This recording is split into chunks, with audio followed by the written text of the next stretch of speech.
here's a look at the top four. Only 3 points separate the top three teams, with first place Barcelona and second place Atlético Madrid separated by just 1 point. At least for now. 10 match days remaining, Jaydee.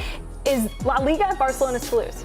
Of course it's always Barcelona's to lose because they're the staple point. They've set the standard so far this season. We've seen the You think that's been the case the whole season? No, we've seen the inconsistency they had around the autumn in terms of October, November. But I think that's just natural within a season. You're trying to find your fluidity. Can you put your best foot forward? But at this stage, all eyes on Atleti.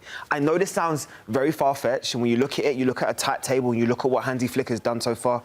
And credit to them. But I look at the experience of the players that's been there. I look at the experience of players that understand what it needs to win a championship. And Atleti have all of the components. I love it because it's almost like a rebrand.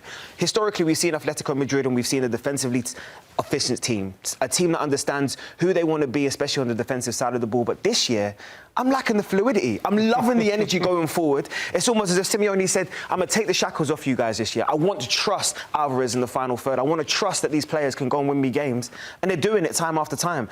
At this moment, if I'm Atleti, I'm doing this. Okay, well, okay, you literally just said it was Barcelona's to lose. So is it Barcelona's to lose or is it Atleti's to win? No, it's Barcelona's to lose because they are the standard. I don't take that away from them. The standard or just because they're in first? Because you're in first, you are the standard. But then after that, I'm looking at Atleti and I'm thinking to myself, you're rounding at the right time. 4-4 draw against Barca in the first leg. You have them going in a few days' time and getting a result against Madrid, going at the weekend getting a result, and then going back getting a result against Barcelona, going back getting a result against Madrid. You have all that happening? Did you see me do this? Did I turn around and shuffle myself in? Did I get myself ready? Because I trust that team. And I also turn around and say, we talk about it all the time, managers making changes at the right moment.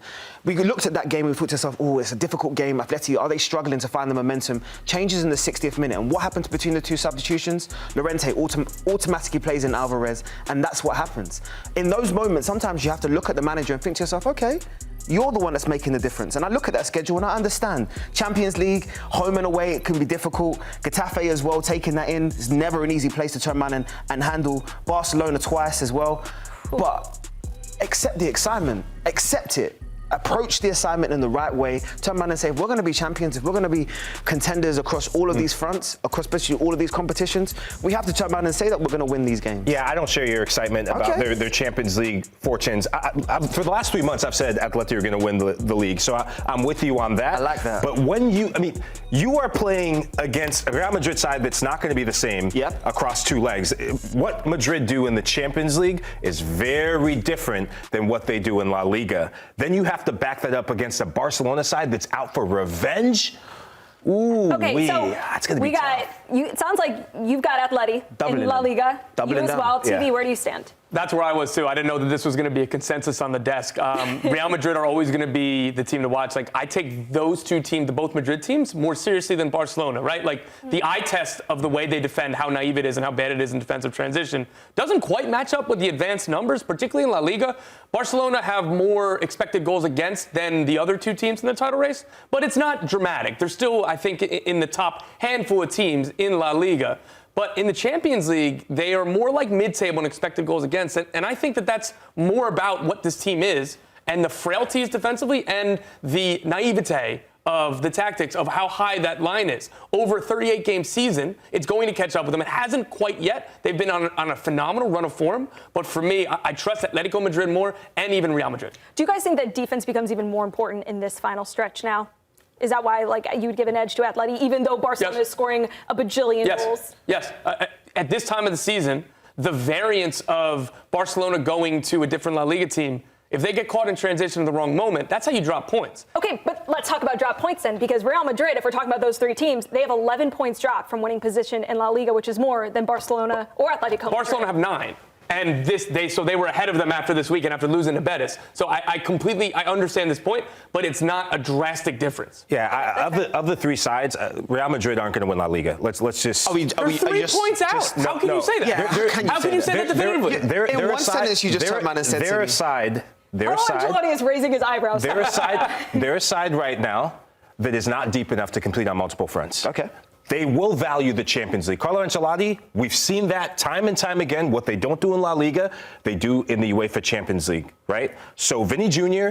does not show up in La Liga. Madrid, they've had, I think they had either a 7 to 10 point opportunity to get a 7 to 10 point lead when Barcelona and Atleti were both struggling.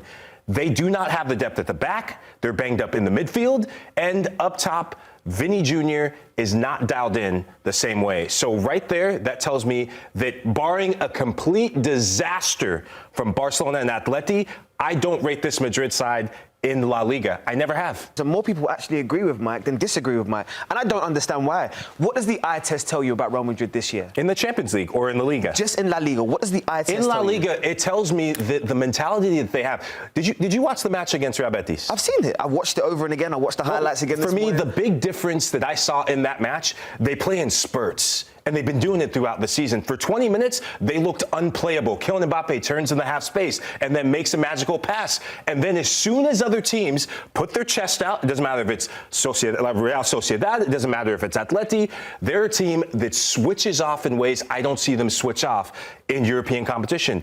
And this is a side that when you don't have certain players, not named Fede Valverde, they lack the leadership that it takes to be consistent throughout the course of a La Liga season.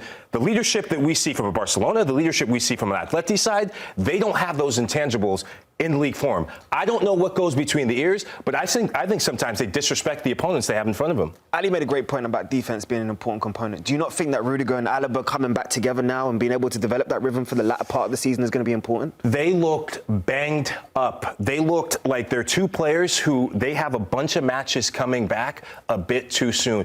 Alaba looked like he was running with one leg with a bandage on there. Antonio Rudiger looked like he had a piano on his back. That's totally okay, It's going to be too many matches for them. Tom wants it. And then we're switching to Champions League. How can you say that this race is over for Real Madrid? They are 3 points behind. They still play Barcelona. It is still in their hands. What's happened when they played Barcelona this season? Oh, they haven't won. They didn't just not win. They got hammered. In just about every big game outside of the City match, they've left a lot to be desired. And I don't think that changes in La Liga. El Clasico is the last thing this team, based on what I saw against Real Betis, do that against Betis, do that against Barcelona, you're going to get you're going to get laughed off the field. It's not good enough psychologically. But go back to Barcelona's 4-4 draw against Atlético Madrid. If they play like that against Real Madrid, they'll lose 4-0. It was stubbornness from Hansi Flick. That's what they are. That's stubbornness. Who they are. It's only one way forward for Barcelona. That's my point. Atleti, that was down to Atleti reading what Hansi Flick does. You play the diagonal to the fullbacks, and you have acres of space. Okay, let's talk some Champions League because either way, one of Real Madrid or Atlético Madrid are going to be out in this round because they play each other in the round of 16. No Jude Bellingham in leg one. Jaydee, you had an issue with Real Madrid just being the favorite here after their poor Champions League run so far. How do you see them faring? I do, because I've seen it a number of stages throughout the group. Let's be honest, they stumbled through the league stage. They stumbled through it. There was moments. Nice way to put it. They stumbled through it, and we give them a pass because we've seen the history of this club and we know what they do historically. And we see the Don on the sideline and we see the big names and the stars. And we think to ourselves, oh, it means that Real Madrid are automatically going to be the favourites once again. What does the eye test tell you? This team right here has struggled with injuries. They look like they've played too many games already, carrying the heavy legs from last year, and right now there's no consistency in their play. We saw at the beginning it was the question marks about Mbappe. Can Mbappe fit into this system? Now it's everything else. Can they keep everybody on the pitch? Can they stay fit?